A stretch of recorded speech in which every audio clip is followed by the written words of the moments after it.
if I got my dump trucks are running, and all three of my piece of equipment are running, it's easily 800 to 1,000 a day. Welcome back to another episode of the Skid Steer Nation podcast. As always, I'm your host, Ryan Deemer. And today we've got a guest down in Muscatine, Alabama. Got one hell of a journey, starting out in the pipeline world as a welder, and now owns his own land management company. His name is Andrew Smith. He owns AP Land Management with his cousin.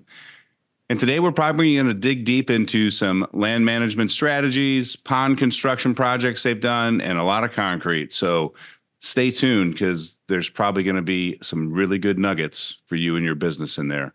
Before I introduce Andrew, I do want to take 1 minute just to remind you guys, your next skid steer attachment, make sure to check out skidsteernation.com. We have interviewed and met with many family-owned manufacturers. They own businesses just like you guys do. So they work really hard. They put a lot of pride and a lot of quality into these attachments. They have the customer service to support it. These things are built like tanks. They'll last longer than the thinner metal corporate-made ones where they're worried about profits.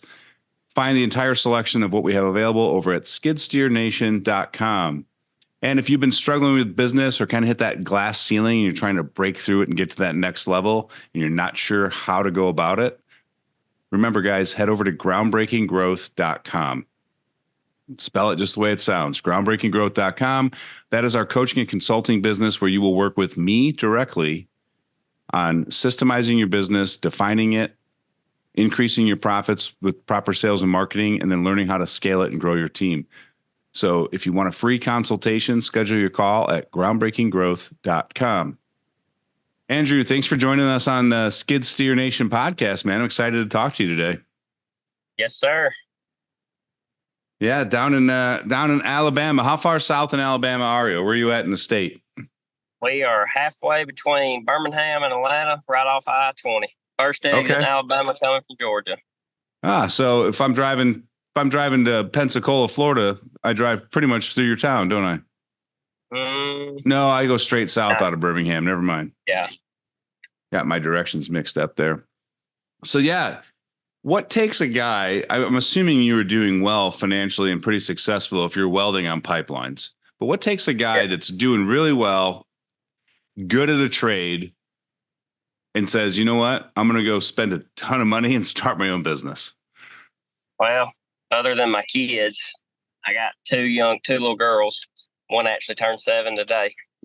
And I always said I was going to hang it up once I brought home $200,000 welding on the road in a year. The last year I did it full time, I brought home like 197 and some change. And I just looked back and I said, well, what the hell do I got to show for this? I mean, brand new truck, brand new camper, new weld machine, stuff like that. But as far as, actually people that was making $60,000 a year working at home, they had all the same shit I did. So yeah, and they also had time with the kids, time with the wife. Yeah. I was gone 11 months that year. Man. So how big of a day? Did you guys cover the entire United States? Or are you more Southeast based, or where were you working? I worked New Mexico, West Texas, Louisiana, East Texas, Alabama, Georgia, South Carolina, North Carolina, Ohio, Kentucky, and Pennsylvania. Oh, man, you're just checking off all the states working in the old pipeline business. I went everywhere. I went to the highest bidder. Nice. Did you work for the same company on all those projects, or did you get hired by different companies to go work? Different companies every time. I think one year I worked for 9 different companies. So you actually owned so technically you were your own business. Yeah, somewhat. I mean, I had my own welding rig and stuff, and they gave you truck pay to pay for the truck and all that. Okay. Got it. Yeah, I talked to a couple guys like recently who were working out of town and doing very well financially, and just being away from family and always being isolated in hotels or campgrounds or wherever. They're like, it's just not worth it. It's not. I mean, if you don't have any kids or anything like that, then yeah, I mean, it's great to get paid to go see the world, but whenever you have them babies, it's time to come home. Yeah, it changes the direction of your life and the purpose, doesn't it? Oh, yeah, for sure. Nice. So when you decided to hang up welding, and moved back home full time. Did you know that you were going to get into the land management business, or were you going to like start a weld shop, or what was your thought? Well, I come off the road from Ohio, and I worked in a shop. There's an oil refinery about an hour and a half away. I did a shutdown there, and then they hired me on full time at the fab shop. And then I started welding for myself, and that didn't really work out too good. And so then I ended up going back on the road for about, 4 or 6 months. And I bought a skid steer while I was on the road, pay cash for it and everything else. And then I come back home and hit the ground running. Nice. So tell me the thought process behind bringing your cousin in. Was it just to do business together? Was he already doing this type of work, or where did he fit into your plan of starting this business? He already worked for himself doing welding, and he's got a full-time automotive shop also. He's a great mechanic and everything else. And we actually went with one of my buddies, and we rented a skid steer, and we went on a storm in Louisiana on a hurricane cleanup. And then we said when we come home from it that we was going to start our own business together. All right. So let's walk through starting this. Okay. Let's walk through starting this business. Like here you are, two guys, you got a skid steer, you want to go to work, and you're like, all right, we need a name, we need a logo, we need to know what we're going to offer. Like, walk me through that first few months of owning the business. Well, like I said, we bought a skid steer. I think we gave $7,000 for it. It would crank up and run, but it wouldn't operate. So we ended up having to pull the motor out and everything else, and change out some parts on it. Got it going. Was doing just small jobs on the weekends, this, that, and the other. And then it rained for like a week straight, and I was out of work, and I was getting jobs that whole time. And we went and rented an excavator. We knocked those jobs out, and 2 weeks later, I think, went and bought a brand new excavator. Went and spent $100,000. And I remember calling Paul when I was at the dealership, going to pay him the down payment on it. And I said, I hope this is what you really want to do. I said, because there's no turning back now. Yeah, buying that first piece of equipment, that's the game changer, isn't it? Yeah, the one I had to sign my name for. Right. Like they're coming after your house if they don't get it back. Yeah. But now it's paid for. We got another skid steer it was new when we got it. This about to be paid for. Got dump trucks. Just bought a dozer. You guys are on quite the trajectory. I mean, because you started in 2022, you said? In May of 22. So we're talking a little over 25 months. Mm-hmm. Now you're getting multiple pieces of equipment paid off. You're adding to the fleet. I mean, I've seen some of the projects you guys have done by looking at your social media and stuff. And, some of the size of those ponds and concrete pours, they're not what a 1-man, 2-man operation takes on. So, but every once in a while we'll hire out some help, but we can't ever find somebody that wants to just work full time. That'll actually show up. They'll show up for a week, and then you don't hear from them again. Yeah, I mean, business owners in this industry are just built different. Oh yeah, you got to really, if you want to be in this business, you got to really want it. I don't know. We've had days where we've worked 4 hours on the job, come home to go pull a transmission out of a dump truck and put a new clutch in it and put it back in that night so it could be hauling at daylight the next morning. Yeah, you really got to hustle for it. Yeah. So we asked, before they come on the show, we asked the guests, just like, we've got a little sheet with some questions so I can get to know them a little bit so we can have a good conversation. And one of them is like, what advice do you have for people thinking about starting a business? And Andrew, you literally just wrote, do you really want it? ? Like it was an all about internal question. It was no advice at all. It was just like, do you want it? That's the truth. That's what I tell everybody. You better really want it. Yeah. It's great advice though, too. Oh yeah. And none of that surface level shit either. Like, yeah, I want it. Like, no, I mean, no, you really got to want it. Yeah, you willing to get up at 4:30 in the morning or work till 11 and grind for 8 days in a row, 14 days in a row. No working. Everybody thinks, you work for yourself. You get to pick what time you get out of bed. You get to pick your off days. No, the weather controls the days you work, and it's daylight to dark to get shit done. And if you got rain coming in, you may have to work all night. I mean, that's just what it takes. Yeah. Inch of rain can put you behind a week on a job. Yeah, because you guys, your material down there, you got that clay base, right? So Yes. it sits a long time. Yeah, oh yeah. It gets slick. Right now we're fighting dust. Oh, even dry. Yeah. Actually, they're fitting to push a big sweet gum tree over right beside me.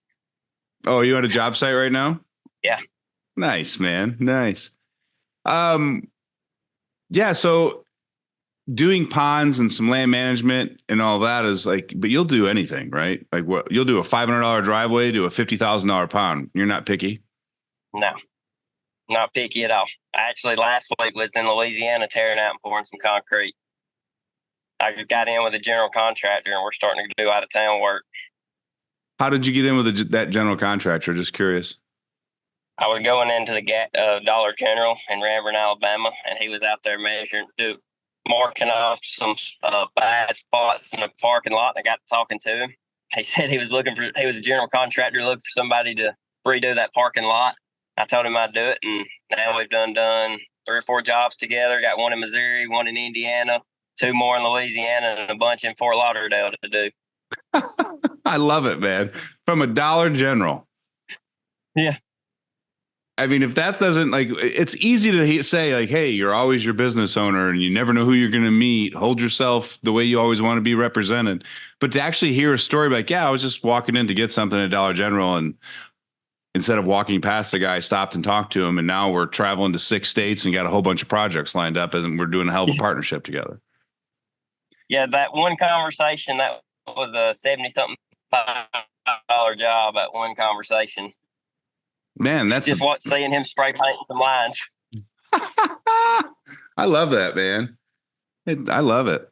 So is that how you started? Like back in 22, did you just start calling people you knew, or like how did you get your footing to go full time and like start landing these larger projects? Well, I used Angie's leads starting off just to kind of get my name out there, and then I ended up dropping them. Now I do like Facebook ads and just word of mouth. Word of mouth is your best way to get work. Word of mouth. And I mean, just like the job we're on right here, this was a job that's a little further than what we normally do, but I come down here to do it, and this one job's then turned into 3. Yeah. I mean, I've had a $3,000 job that I didn't even really want to do because we had to take down a fence to get into the backyard and everything else. That turned into probably over $40,000 or $50,000 worth of work because of the neighbor used some of his family or something other just bought a bunch of land and put a bunch of houses on it, and we got every bit of that work off a job I didn't even want. It's crazy. So do you go out and talk to the neighbors, or do you ask the people you're doing projects for if they know anybody else, or are you just working and people approach you? I just be working and they'll come up and approach me. Yeah, I mean, there's something about being in the field for sure, especially if you're in high traffic areas. Oh yeah. So if you could do only one type of work, like ponds, septics, concrete, like which one's your favorite that you look forward to going to work for every day? I like land clearing. The land clearing is almost my favorite to do sometimes, depending on the terrain, but it's a lot rougher on equipment. I really like dirt work. Is probably my favorite, would be like dirt work and ponds.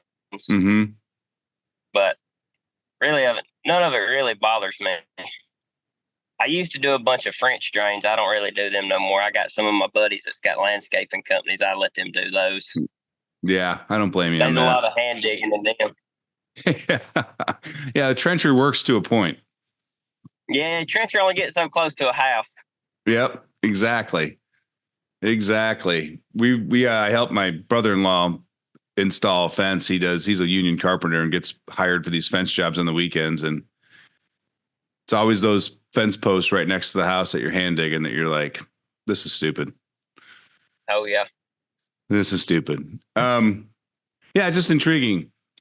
Those pond projects are fun because like that's when you get the big equipment out, but then you get to do the fine touches. Yeah. And you got to really know how to build a levee and get that so it doesn't leak. There's an art to it. The good thing around here is we got really good clay, so making sure a tree ain't gonna fall on me. We got really good clay here, so I mean it makes it a lot easier. Yeah. Because about all of our dirt around here is great red clay, and that's what you need for a pond. as long as you don't hit the rock when you're digging your core or nothing. So are you finding that the most of the people that are reaching out to you about ponds, are they recreational ponds? Are they agricultural type? Like, what's the purpose behind them? Most of them's agriculture. Agriculture. That is just it's cheaper to build a pond nowadays than it is to put a swimming pool in. That's true. That's true. So they get to fish and get a swimming pool. Yeah. So your part-time helpers, do they like the wide variety of services you guys do, or do they always feel a little overwhelmed because they're not great at anything yet? A lot of times I got a lot of the people that'll help me. Like today, I got a guy on another job running a dozer. He kind of does his own thing also, but then he also has a full-time job, but his full-time job's slow right now, and he's kind of slow on his side business. So he'll come help me. So like, he's a really good operator. He makes $300 a day. So he don't mind stuff like that because he can do it all. Yeah. Rarely ever do I hire just a laborer, I guess you would say, unless it's just to run a chainsaw or something like that. Yeah. So when are you going to steal him and make him full time? Well, he's got some bigger equipment than I do. Okay. All right. Do you guys look at your growth expansion plan? I mean, if you're going to be traveling to multiple states and you still have to maintain the local customers, like what's your thought process on this growth that you're having? We'll cross that bridge when we get to it, I guess. But I do plan on having multiple crews running, and if everything goes well, I hope to be in the directional drilling business also next year, doing directional boring. Yep. That's awesome, man. So yeah, it sounds like your area in Alabama is just on fire right now. Well, where I actually live at, there ain't a whole lot. I mean, the town of Muscadine has got a gas station and a post. That's all it's got. And then where I went to school at in Ranburne, Alabama, I think I graduated with like 60 something people. So there ain't we don't do a whole lot of work out there. Some, but not a whole lot. But Ben's where we're located at, halfway between Birmingham and Atlanta. We got all the suburbs outside of Birmingham and Atlanta where we go and work. Yeah, and so then you all actually, that, of course, is moving closer to us. Right. So you have to actually like divide your marketing dollars for the things that are needed in the Atlanta type area and the things that are needed in the Birmingham, because they're not the same, right? Yeah. My material's a lot higher in Georgia than it is in Alabama. Yeah. And then I got to pull a lot of permits in Georgia, where in Alabama I don't have to pull no permits. Okay. So that it's a cost a lot more to work in Georgia. Yeah. And how far away is that for you from where you live? 1 mile. To Georgia? The Georgia line's exactly 1 mile. All right. So you do a lot of work in Georgia. Yeah. Oh, okay. All right. Oh, how's the kids like having you home now? They like it. My 7-year-old, she's sitting in the truck beside me. I made her come to work today. Did you? Happy birthday. Let's go to work. I love it. She's got to go to horse camp. Horse camp? Yeah. Is that her birthday present for the summer? Do what? Is that her birthday present for the summer? She wants a horse. I don't know about that one, though. Yeah. Those things are expensive, man. That's a lot more work I got to do. I mean, buying the horse is the cheapest part, right? Yeah. It's like buying a new piece of equipment. That's the cheapest part. Yeah. And then you got to have the pen and the field and the water and the feed. Yeah. Yeah. I mean, my buddies that get divorced, like here in the country, they always say, next girl's going to be a horse girl. I'm like, what do you mean by that? And they're like, you ever seen a poor horse person? And I'm like, got it. I got it. Makes sense, I guess. I never thought of it that way. So how close were you and your cousin before you started this business, and has it affected your relationship at all? No, we was best friends before, still best friends. Yeah. Are you able to have those hard conversations and like get a little angry and then just rub it off, or you just seem to always be on the same page? Really, we work so well together. He knows what I'm going to do before I do it, and I know what he's fixing to do before he does it. So we just I mean, we can go work 10 hours, run equipment for 10 hours, never say a word to each other because we just know what we're doing.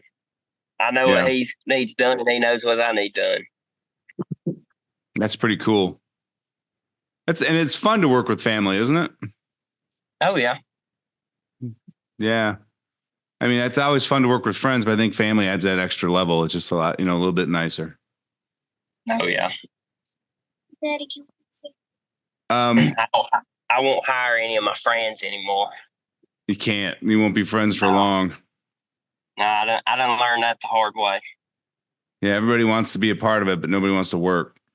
Yeah, that's the truth. And then they look at you and say, man, I thought we were friends. And I was like, that's what I was going to say to you. Yeah, they think that they don't have to work as hard because you're friends. In reality, they should be working twice as hard because you're friends, because they want it to succeed. Yeah. But it never works out that way. Very rarely, I should say. Very rarely. Yes, sir. That's after I had to fire my last one, I said that would never happen again. Skylar, stop. Over here cutting my air conditioner down. Cutting it down? Yeah. I love this, man. Degrees. I love this. Skylar, welcome to the show. Want to be on the show, Skylar? There she is. Birthday girl right on the show. Happy birthday. Thank you. You're welcome. I love that. And that's another cool thing about having like this type of work business, right? Like you'd never be able to take your daughter to work on a pipeline. Oh, yeah. I'll put her in a piece of equipment. Make her run it. Oh, yeah. And does she like it? Oh, yeah. Yeah. She'll go ride with me in the dump truck. We'll go haul rock and everything else. That's awesome. I mean, that alone right there makes it worth it. Oh, yeah. She knows she gets to eat a bunch of junk food and gets snacks and stuff from the gas station whenever she goes to work with Daddy. Yep. And you're making memories that you'd never have a chance to do if you're working for somebody else. Yep. Yeah. She just thinks we're going to work today, and you get to hear all about life and friends and dreams and all the fun stuff that dads want to hear. Oh, yeah. How old's your other child? She'll be 3 in July. Okay. So she'll be in a piece of equipment next year. Oh, I can put her in the skid steer in my lap, and she knows to put the arm bars down, what to crank it with, knows what button you got to mash to make it go, that the right joystick or left joystick drives it, the right one works the bucket. She already knows all that. Knows where the horn is. I love that, man. She's gonna make more than Skylar. Oh, really? She's gonna make boys in high school nervous, man, when she knows how to change their oil and fix their tire. Oh, yeah. You'd spend every second with me at work if you could. Yeah. Yeah. As far as being in the shop working on something, she'll be right there with me. Yeah, they love being with their parents, man. Oh, yeah. I was the same way until Dad just kept making me get tools nonstop. Then I'm like, you get your own tools. I know what I'm doing out here. Like, you just want a gopher.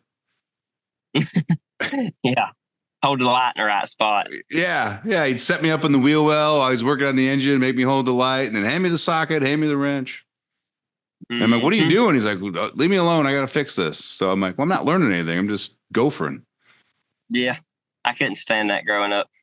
Yeah. But now I thought it was just pure torture, me having to help him do stuff like that. But now I realize why. Yeah. My dad passed away. I'd give anything to have a cup of coffee and be his gopher in the garage one more time. Oh, yeah. So, yeah. And then the garage was the safe place, man, right? Like you had to be respectful in the house with Mom, but you could be a little brass out in the garage with Dad. You know, let a few words slip out here and there. And, yeah. Like it was definitely like the man cave, and you were part of the crew. Yeah, my dad, he hates working on stuff, so you didn't really joke around with him when he's working on something. You still don't to this day.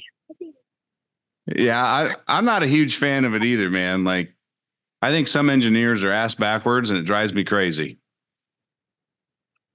I cuss them every day. Yeah, I mean, I live in Peoria, so it's like it was the world headquarters of CAT forever.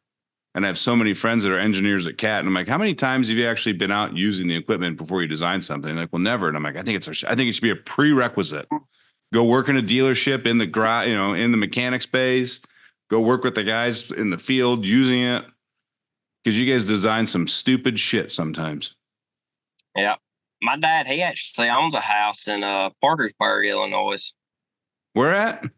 Parkersburg, Illinois. Okay. It's close to Albany, Illinois. All right. So for everyone listening, Alton, Illinois is just on the other side of the river from St. Louis. Mm-hmm. There's a little town called West Alton that's actually in between the Mississippi and Missouri River. And I knew friends from college that lived there. And I'm like, why do you continue to live in West Alton? Because every time it flooded, both rivers flooded and the whole town got wiped out. Yeah. So you ever get up to Illinois and go to the property?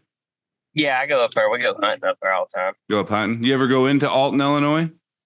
It's Albany, Illinois, close to Vincennes, Indiana, right outside of Evansville, Indiana. Oh, I'm on the wrong side. Okay, what town is it? You said Parkersburg is where the house is. Okay, I thought you said Alton, Alton, which is no, it's Albany, or Olney. Oh, okay, got it. Not close to St. Louis at all. Sorry about that, guys. Yeah, I think it's like 200 miles from St. Louis. Yeah, you're ways away. So, off of what's that interstate? I-64, I think. Is it 64, 69, 60 something? Yeah, I'd be guessing if I said, but 64 sounds right in my head. I want to say it's 64. I think you might be right. What do you think of that? What do you think of the weather up here in Illinois? I like it up there. More importantly, what do you think of the deer in Illinois? That's what I like about it. I mean, coming from Alabama to Illinois, like, man, this Midwest belt, Ohio, Illinois, Indiana, Iowa, we produce some big, big deer up here. Yep, that's why I go up there. I don't even hardly hunt down here. Maybe shoot a couple of does. Go ahead and get the monkey off my back before I go up there every year. Yeah, fill the freezer. Yeah. Yeah, so our backyard butts up to a forest preserve. So we've got woods right on the other side of our property, and I'll put out a deer feeder in the fall and the bucks will start running together. And it's crazy. Like, you look out there and there'll be a 12 point, a 10 point, and an 8 point. And they're all shooters. And they're just sitting there munching on the feeder in the backyard. And I'll take a picture and send it to somebody like, Jesus, where are you at? And I'm like, I'm drinking coffee in my kitchen. This is my backyard. They're like, go shoot one. I'm like, no, man, I've named them now, man. Like, if I shot a deer in my backyard, I'd be kicked out of the house. Yeah. But yeah, they get pretty good size up here. Oh yeah. Yeah. A lot bigger than they are down here. Deer don't get big eating pine needles. No, you don't get big eating pine needles at all. You give them 1,000 acres of corn though, and they'll put some weight on real fast. Yeah, corn and soybeans. That's what puts it on them. Yeah, and we got plenty of both up here. Oh yeah, that ain't no joke. Yeah. Oh man. I'm not even sure, man. We're cruising through topics so fast. I'm like, we've covered so much. We haven't even talked that long yet. Dang. Are you feeling the effects at all of an election year? Have you noticed a difference in customers' buying patterns? Yeah, a little bit. I'm hoping the election goes good. So that way we can go back to that $1.50 a gallon diesel fuel. Man, I'm telling you. It's $4.30 a gallon up here where I'm at. Inflation's killing us.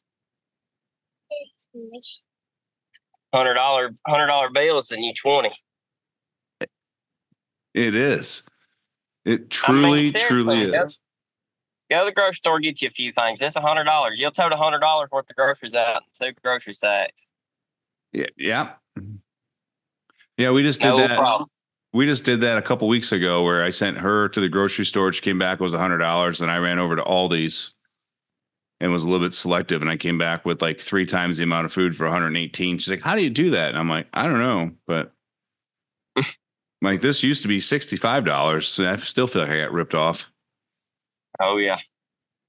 But she won't eat any game. So we don't get to save any money on meat because she. Well, That's the good thing about me. I don't have to buy any meat. None whatsoever. My dad, No? he raises pigs, and then we'll kill a cow every year, butcher it. My dad's got his own processing business too. And then we raise chickens for meat, and then go elk hunting every year. Got elk meat, deer meat. Where are you going elk hunting at? Any cut of meat you want, I got it. Montana. Okay, I was like, you ain't doing that in Alabama. Now I go to Montana every year. Now that is probably the most beautiful state I've ever stepped foot in. I love it out there. Yeah. Where do you go up in Montana? Grass range. You know the Ruby River Valley? I'd be lying if I said yeah. Yeah, it's Ted Turner has his mega ranch right out in that area. But it's just like you're surrounded by mountain ranges, you're down in a valley, and like when I came out of Canada on the interstate and got into Montana, I damn near crashed the truck 3 times because I was just rubbernecking left to right. It was just, and that blue sky, it's true, man. It's a different color blue in person. A picture does not do it justice. Oh, no. That's the most beautiful country I think I've ever seen. Is out there in Montana. Yeah, and like Wyoming's nice, but it's pretty boring. Yeah. We used to go mule deer hunting in Wyoming. Did you? Yeah. That's cool. So did I hear, if I'm thinking back to our conversation, like you've got most of the equipment getting paid off, you're getting ready to add something else, or you did recently add? We bought a dozer 2 months ago, I guess. What size dozer did you go with? It's a 18 model John Deere 650K. Okay. It's about a 27,000 pound machine. Is that 95 horse? Somewhere around there, 95 to 105, something like that. Yeah. Those are good machines for, especially for dirt work that you're doing. Oh yeah. Yeah, I like that John Deere. Do you? Yeah. Yeah, we always end up when I sold equipment that was for bulldozers, it seemed like a majority of our customers were cat guys. I don't know if it's just because where we lived and we're so close to cat country or what, but and those cats, I like Caterpillar stuff, but they're overpriced in my opinion. I mean, they say you get what you pay for, but you're paying for a name. Yep. 100%. No, they're definitely expensive.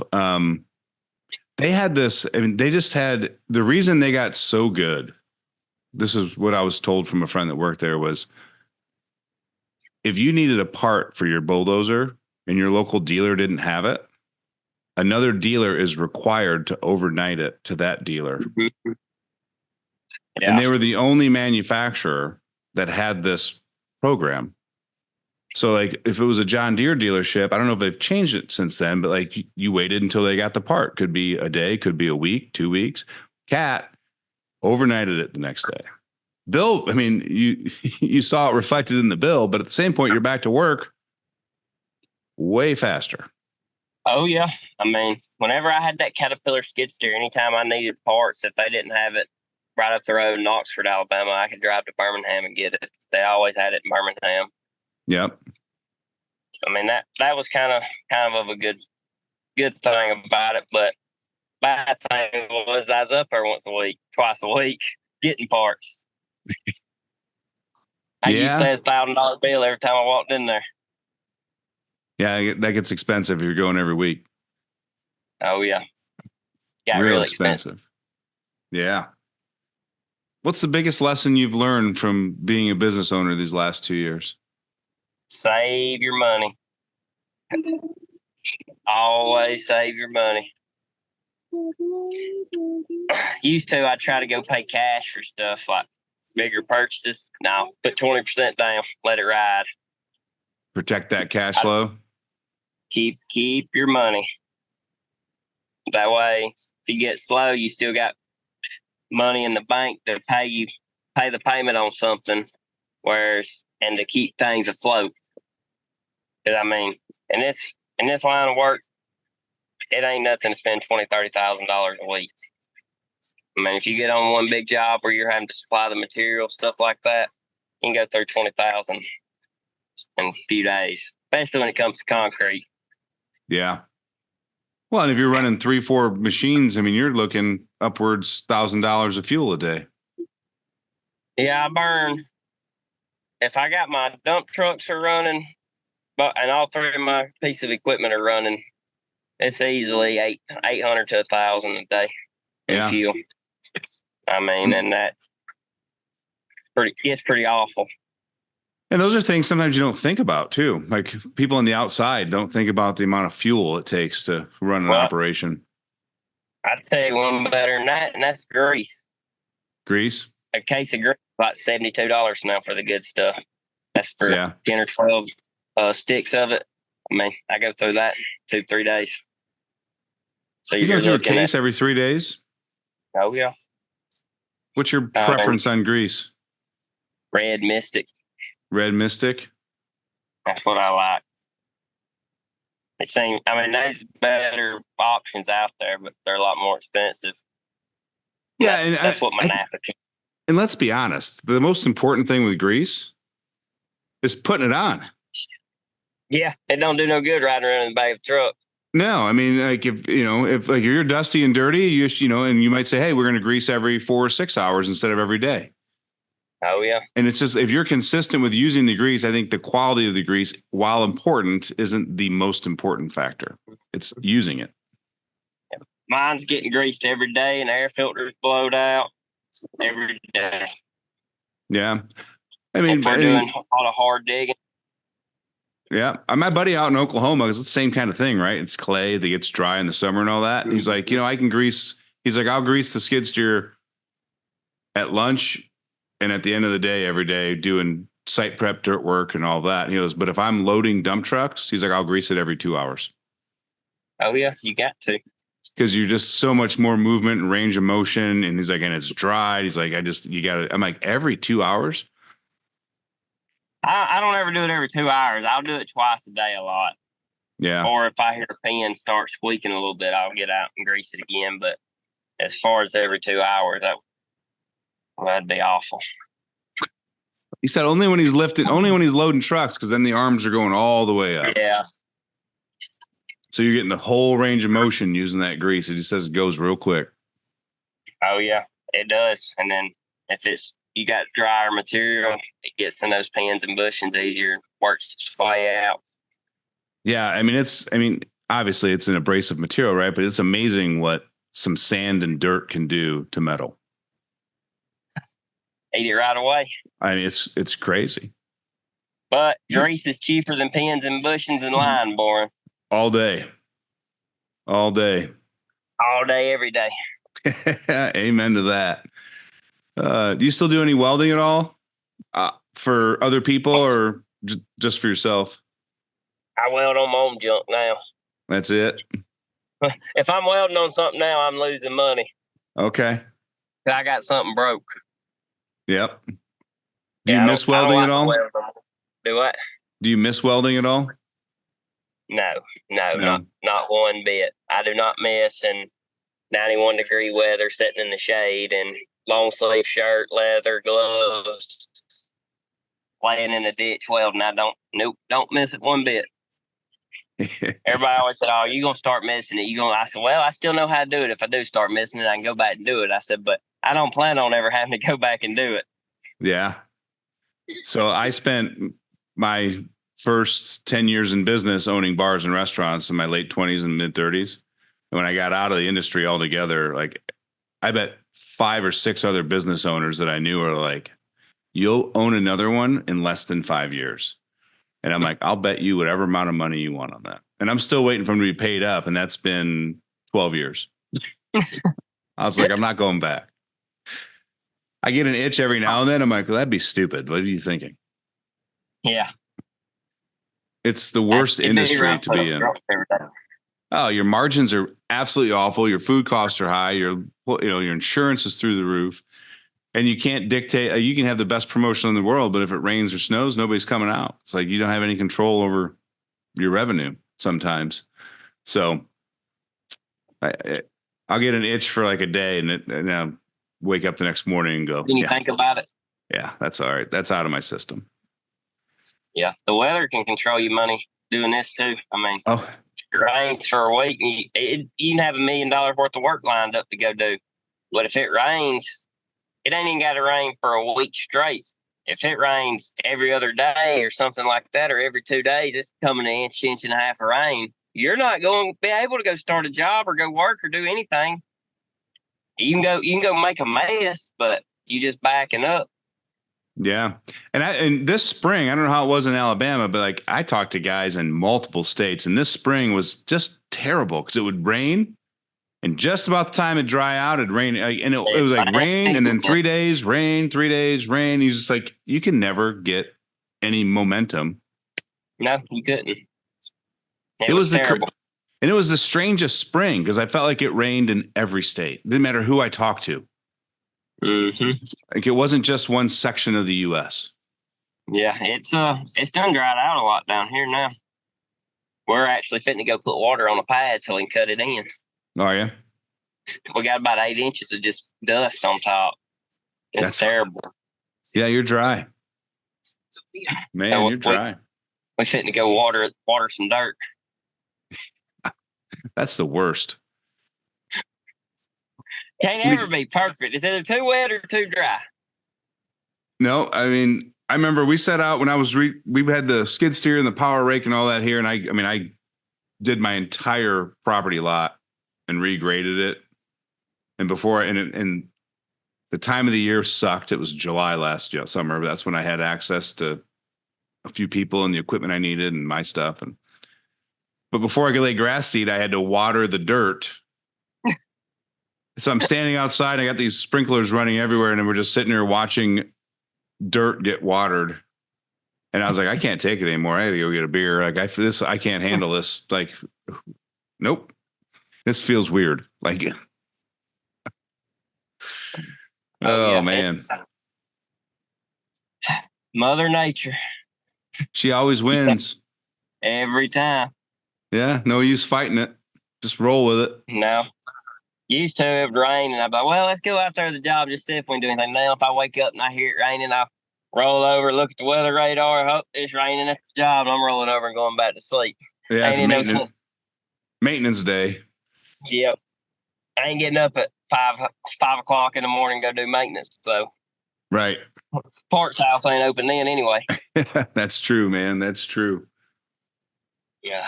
Oh. What's the biggest lesson you've learned? I know you talk about saving money would be your best piece of advice, but have you had any like school of hard knocks moments where something cost you that you're never going to forget again since you've been in business? I'd say keeping a good name for yourself, really. Like if you price a job or something, and if you price it and you lose a little bit of money, if nothing is the work scope changed, it's better just to go ahead and eat the cost on it and not ruin your reputation. Because I hear so many horror stories about people, saying I'm coming to a job for you and I tell you $10,000. Well, then I come to find out I got $10,000 in this job. Just go ahead and bite the bullet and eat it instead of coming back and say, well, you owe me $15,000. Because I've had several jobs like that, and I bit the bullet every time and just ate it. And I'm going to assume you've gotten much better at bidding because of those jobs. Oh, yeah. Yeah. You'll learn from them. Yeah. That's that school of hard knocks, man. It's you get education is not free. And I literally just said that last week too, but education is not free. Whether you're writing a check to the university or learning it out in the field with your own money, it's not free. Yeah. It don't take very many times of you working for free that you'll realize. Yeah. But it's funny, Andrew, because like if I asked you about the most perfect bid that you ever did and it was smooth and seamless and you made the most money, you can be like, oh, I think it was that job. How did you bid it? You'd be like, I really don't remember. I just remember they were doing these 3 things and we had to bid. If I say what was the worst bid you ever did, like you will give me exact details. Yeah. Like we do not forget the bad. No, not at all. That's where the learning happens. Yeah. The magic. All the bids I've ever messed up was whenever work was slow, didn't really have no work going on, running out of money in the bank account with equipment payments and stuff like that. That's every bit I've ever messed up where I was trying to undershoot it to make sure I got that job. That's the ones that get. You made it emotional. Yep. You can't let that happen. No, like you have to have a system that you follow for that process. Yep. Like the material cost is the material cost, right? And like the hours it's going to take to do it's the hours it's going to take to do it. Like you can't say, well, I think I can do that in 6 instead of 10. Mm-hmm. Yeah, you've got to have some sort of method that you can rely on to remove the emotion. Yeah, you can't let your emotions get in the way because that'll get you money every time. It will. And then if you're doing a job by the day, used to when I first started on a day rate job where that's just paying me X amount of dollars per day to be there, hell, I'd work 12, 13, 14 hours some days. But now, no, 8 hours and I'm gone. You might get 10. Yeah. Don't overwork yourself on a day rate. No, yeah, you learn those boundaries, right? And just put that into the day rate, right? How many hours is expected out of that? Oh, yeah. I do nowadays. Do you still do a lot of day rate bidding or are you more project-based bidding now? I still do a lot of day rate. Yeah. A lot of people, that's the way they want to bid. I won't do nothing by hourly. Mm-mm. I did a couple of them hourly, and track pops off skid steer or something. They're like, well, you ain't charging me while you're putting this back on, are you? Yeah, I am. I'm here working. It's part of it. And there's back to that reputation, right? So if you do charge them for that, they're going to be bad mouthing you across town. Yeah. So damned if you do and damned if you don't sometimes. Oh, yeah. Luckily, 95, 98% of my customers all, I guess you would say, got common sense about things. And so they're pretty easy to deal with. But that few percent that don't, they rough to work for. Well, you're lucky, Andrew, because I don't think common sense is common at all. Well, where I'm at, like down here, this is an hour and 15 minutes from the shop. These folks I'm working for, they're actually from Louisiana. They're moving down here on the river. And they're the best group of people you'd ever work for. Yeah. Yesterday, about 3 o'clock, they brought us pizzas and beer. That's a nice little bonus. Yeah. Nice little bonus. That helps out a lot. Lifts morale a lot, doesn't it? Makes you want to go the extra mile for them. Oh, yeah. Yeah. And as you start growing your crews, if you do the same thing as the owner, they'll go the extra mile for you. Oh, yeah. We do that. We have big fish fries and everything all the time. What for the guys. Do you buy that fish or is this stuff you caught, like catfish, bluegill? No, it's stuff we catch. We go fishing a lot. For what? Well, actually, I got a fishing pole right out here in front of my truck right now. What do you mainly fish for? Right now we're fishing for catfish. Catfish? I just fried some up this last weekend. Well, I don't know if you can see it or not. Oh, yeah, there she is. You got a fishing pole sitting out there on the river. Fishing while you're working, man. Hey, take it when you can get it. Doing a podcast interview while all the guys are working. Let's see, there's some benefits to owning a business. It's not all bad. Actually, they're over there. Looks like they're digging for worms. That's great, man. That's great. Well, Andrew, I can't thank you enough for taking some time out of your day and sitting in the truck and introducing us to your birthday girl, Skylar, for her birthday today and just talking business and life here on the podcast with us. Yes, sir. It's good to be on here. Yeah, well, I truly appreciate it. And it's quite impressive. Excuse me, quite impressive what you've done in such a short amount of time. Yes, sir. I'm hoping the next 4 years we quadruple it, or whatever the word is I'm looking for. Yeah, I mean, to me, the biggest takeaway that I took from you and your experience is just like you're very dedicated and diligent and on top of your finances. There's not many guys who can be in business for 2 years, and I don't care if some of it's new and some of it's used. Not many guys can have multiple pieces of equipment damn near paid off in 24 months. Oh yeah, I mean, if you got $20,000, you can't live your life like you got $20,000 in your bank account. You can't do it. You got to have that I'm broke mindset, and you pay yourself. I pay myself just enough to pay my personal bills, and then the rest of it all gets invested back into the business. Every bit of it. Yeah, and it's honestly, it's a 5 to 8 year overnight success story. Oh yeah, I mean, you got to be smart with your money. You got to manage it. That's all there is to it. Yep. You can't go out and buy all these toys. I mean, I used to have boats and side-by-sides and four-wheelers and everything. I don't have none of that no more. If it don't make me money, I'm not buying it. That's the rich mindset, man. That's how rich people get rich. Is like they don't look at assets like things to buy. They look at things that generate more cash. I'll buy land and equipment and trucks. Yeah, right. That's what I buy. But you'll buy work trucks, not fancy Ford F-350 Platinums with 24s. Well, all right. Maybe I'm wrong. Well, the one I got now, it's a 2020 model, but I did just order a tax man said I had to buy a new truck this year. So I just ordered a new 2024 Ford F-450 Lariat Ultimate. Yeah. You're in it a lot, man. You got to be a little comfortable. Tax man said I needed to spend some money on a new vehicle. So that's a good sign when you're being told that. I figured I'd get me something pretty nice.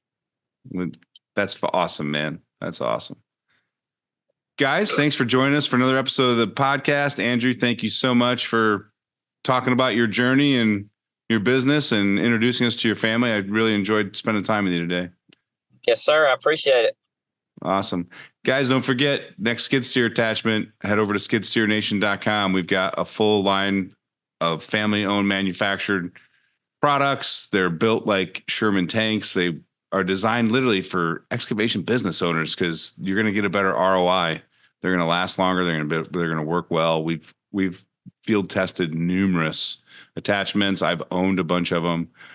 I come from manufacturing. We know what we're doing over at Skid Steer Nation. So please give us a shot for your next skid steer attachment. And if you want to be like Andrew and go on a massive growth success run for 2 years, but you're not sure how to do it, we offer some guidance over at groundbreakinggrowth.com. We've helped numerous excavation business owners go from startup to $500,000, $1 million a year. And we've even helped some guys go from $1 million to $3 million. So we have some systems and processes and frameworks that you can use. If you want to learn more about it, schedule a free discovery call at groundbreakinggrowth.com. Until next week, guys, it's summertime. So I'm going to say stay safe, stay cool, not dirty. And we'll see you next week.